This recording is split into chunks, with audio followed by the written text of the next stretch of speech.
So now that things have settled down, this will be the remaining of majority of season 1 of Mushoku Tensei. I mean, season 3. I just said season 1, already flooped up. But anyways, that's what I'm trying to say here.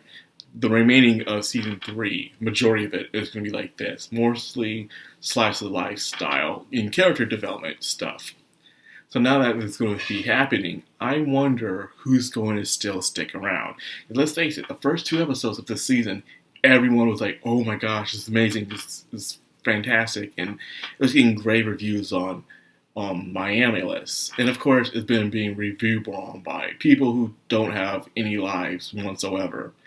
It amazes me how something, small things can get people so easily, and they make their entire life mission just to be miserable about it. It does fascinate me a lot about that. It goes on any other side.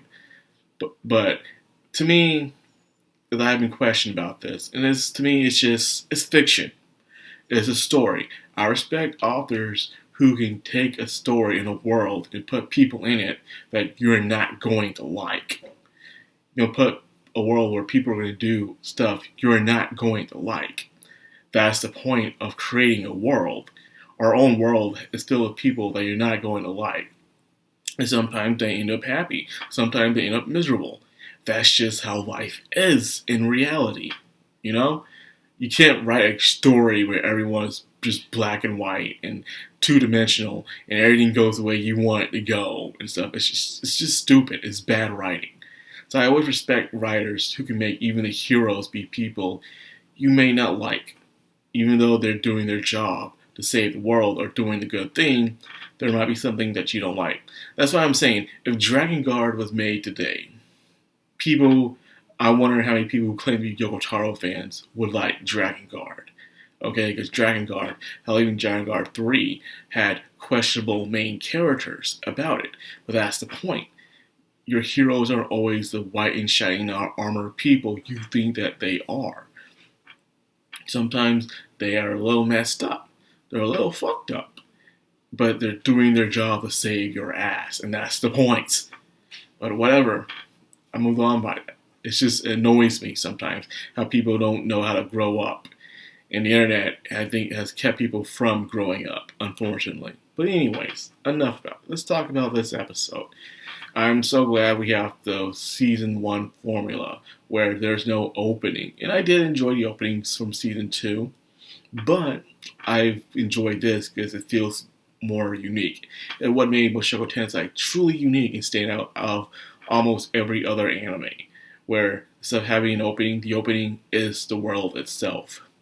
Them walking around, you're viewing the scenery, the people, the environment, the mood of the episode, one might say. And that's exactly how I like for it to be kept.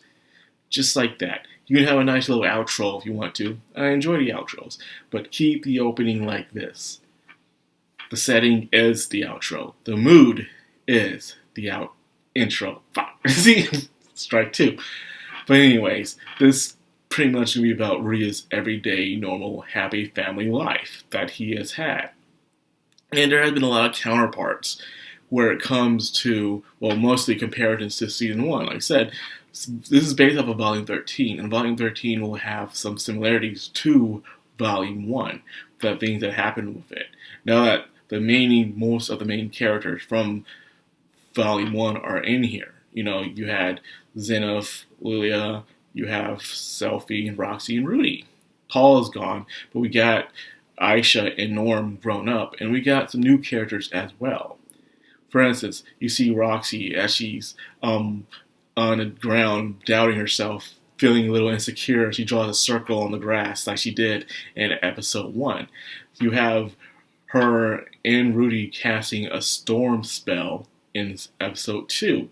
Them riding around in Buena Village and now in their new home, riding around, seeing the open fields.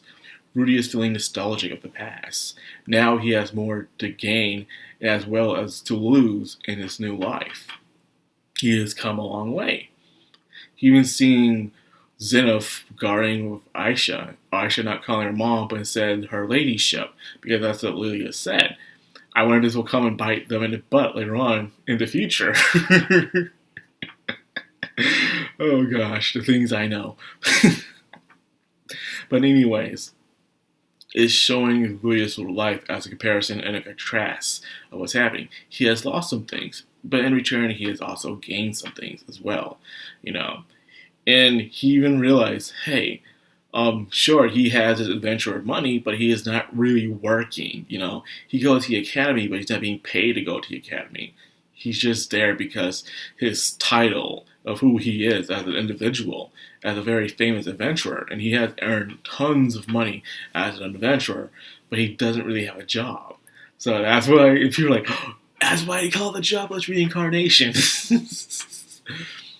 and stuff. But Rudius has a job, though. I guess if you count adventuring, but that's self-employed, but it's still a job, whether you like it or not, you know, where you're working for a guild, you know, you're picking up work. You're just a free agent in a way. You can say the same thing as tutoring Eris. Think about it. He was there, he was tutoring Eris. That's a job. But right now, he doesn't have a job. He's just going to the academy and stuff. So people are making jokes about that, like, yeah, funny, laugh it up. And then we get a scene with the plant. So far we know the household has one pet. And now they have two pets. First pet is Juro, the armadillo. And now they have Beat, the Trent. Yes, the Trents, those little plant creatures that grow around and you find them in video games. Aisha was able to raise one and tame it. And to me, the family will have 3 pets. The next pet will be introduced probably in part 2 of the season, hopefully. I'm just guessing. But Beat is my favorite pet that they have. You know, Beat is so handy. Out of all the pets, it's the most handiest one. And by the time it grows up and becomes a full-fledged adult, it will be a very, very interesting pet, by the way, / creature. I can't wait to see it in action and, you know, animation, anyways. It'll be very intriguing. Then, of course, his work at the academy with his friends, discovering what the scales could do. So he fought with that Hydra, the autonomous work happening on with the automaton, which will have some effects in the future. Everything they're doing now will have effects in the future. And then some people's favorite scene is where everyone did a misunderstanding at the academy. Rudius is pressuring on Roxy to teach him a new stage of water magic, the king stage of water magic. And Selphie came around, and Selphie got the wrong idea. Selphie thought this entire time it was about sex. She thought it was about sex the entire time. And saying, yeah, Selphie, you can join us and stuff. And she was totally down for it. She was totally down for it. That's what she thought the entire time. But no, it was to learn king class water magic. She had to look on her face like, wait, what are we talking about here? Selphie. You know who's the dirtiest one in the group, is whether you like to believe it or not. So they went outside. Like I said, similarities to season 1. They're traveling around the village, looking at the sights, feeling nostalgic. And then they do the summoning. Roxy does it, and she was able to do lightning. She did all that just to do lightning. And it wore her out. Rudius does it because he has a huge, large monopole. He was able to do it with ease. Selphie can't do it because her magic doesn't go around that. It's mostly with wind and healing is what she's good at. Wind and healing. And probably a little bit of earth. Well, anyways, they pass it and they're walking around. And then there's a very interesting conversation between Roxy and Selphie. Roxy's saying how happy she is, despite how she does feel insecure and kind of ashamed of how she entered the family and stuff, but she is happy. She's doing things she never thought she would ever have. She never thought she would have a home. She never thought she would ever get married. She never thought she would have her dream job of being a teacher or finding love. She never thought she could never do any of these things, and she's thankful for allowing Selphie to allow her to be a part of that life. Well, Selphie, in a way, is a very insecure person as well. She's insecure and she's very doubtful for herself because her upbringing. You see, Selphie is a mutt, in a way. because her grandmother is Elena Lays. And Elena Lays was someone who slept around and pretty much caused Sophie to be a mixed bred mutt. She also had the green hair. And the green hair is the Laplace factor. I don't think they explained that yet, but it's the Laplace factor. It's why she had green hair and her parents didn't have green hair. It's because of something. And that caused people to fear her. Because having green hair in that world reminds people of the Separate clan. And because of that, they thought, oh God, it's a Separate. They're going to destroy us. They're going to eat us and stuff. Those terrifying stories. So she was always bullied because of that.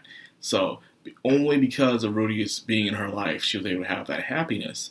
So she thought someone as amazing as Roxy was able to easily find love with Rudeus because Rudeus would always praise Roxy and stuff like that and saying how amazing she is.